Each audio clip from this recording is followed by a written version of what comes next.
आणि भंडाऱ्यात सावकारानं मनमानी कारभार केलाय। कर्जदारांकडून अवैधपणे व्याज वसुली केली जात होती। सावकाराकडून मानसिक आणि शारीरिक त्रास दिला गेला। तक्रारदार महिलेनं हे गंभीर आरोप केले।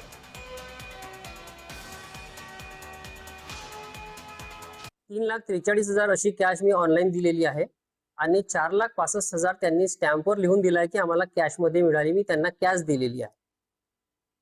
तर हे एवढे सर्व दिल्याच्या नंतरही त्यांनी माझे जुने डॉक्युमेंट्स जे होते ते परत दिले नाही आणि आता माझ्या पत्नीच्या 3,00,000 रुपयाचा चेक टाकून त्यांनी पुन्हा दोनदा बाउन्स केला आणि मला वकिलामार्फत नोटीस पाठवलेला आहे।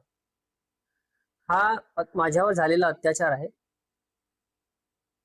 रेखा खोब्रागडे आणि संदेश खोब्रागडे यांनी ट्रॅप रचून पैसे दिले 3.5 लाख रुपये मला आणि त्या ट्रॅप होता हा सर्वात मोठा। त्यानंतर त्यांनी 3.5 लाखाचे 8%, 10% नंतर पर डे 1,000 रुपीज असे 13,80,000 पूर्ण परतावा करून सुद्धा वाजवीपेक्षा जास्त देऊन सुद्धा मानसिक आणि शारीरिक छळ केला।